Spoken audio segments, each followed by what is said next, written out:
Celso Emilio Ferreiro. Nado en Celanova o 4 de xaneiro de 1912.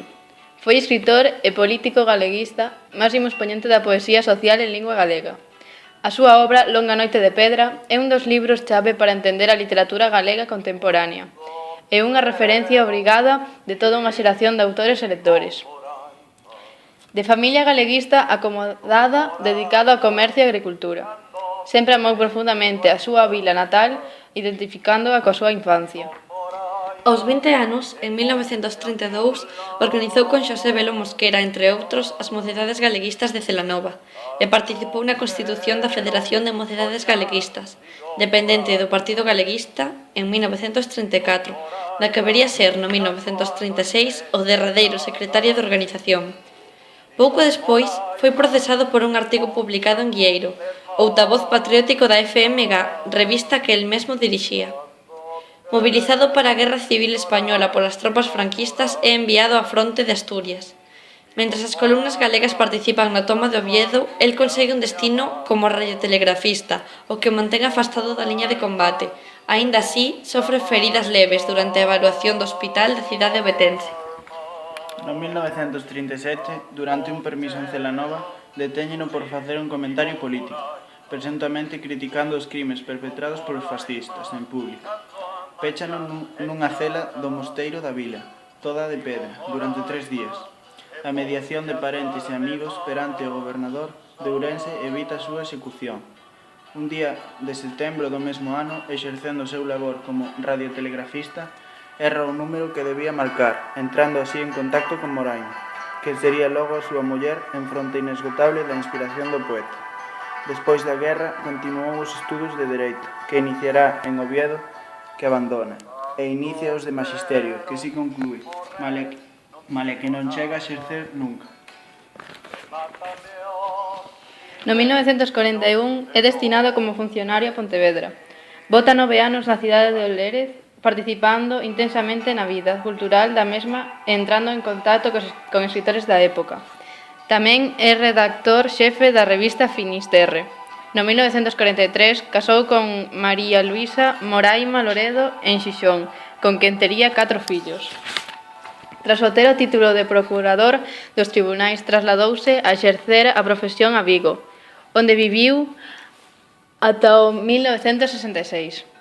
Ademais, tamén traballou nunha oficina de seguros que fundou cun socio e que sobreviviu ata o 1955, e dirixiu un obradoiro de fotogravado.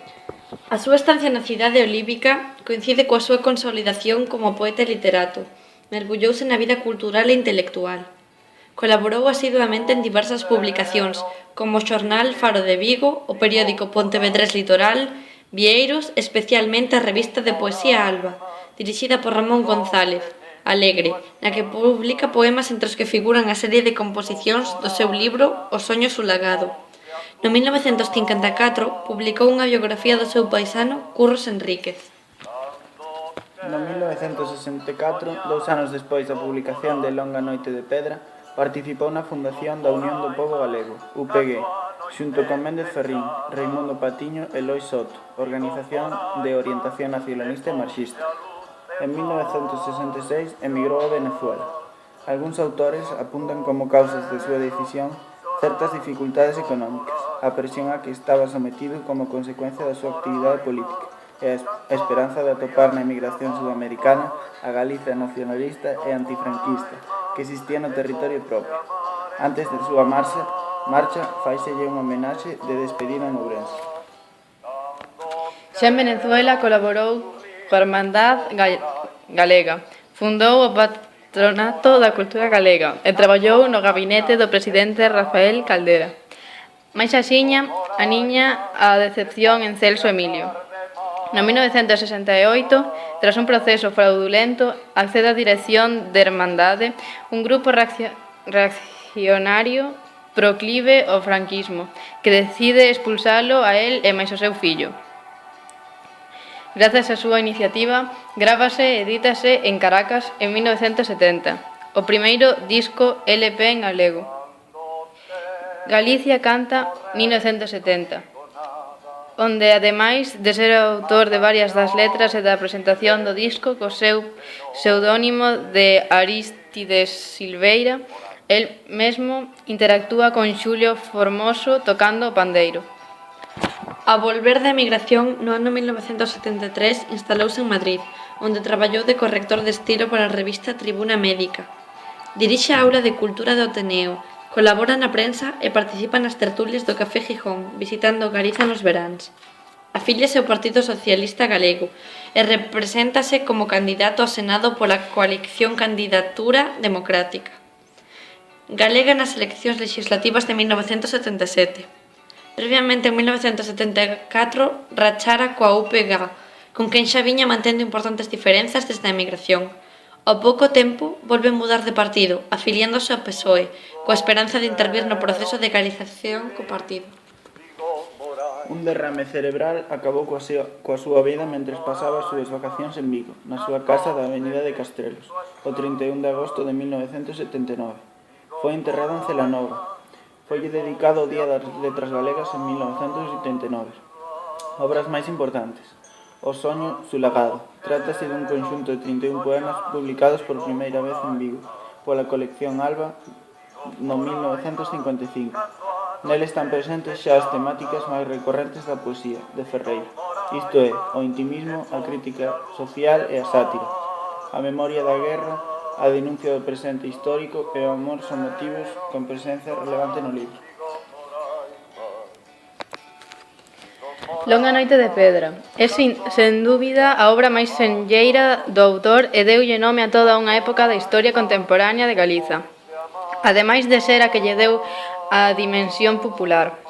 Os núcleos temáticos do libro articúlanse en torno aos dos eixos principais: o eu individual do poeta e o nós colectivo.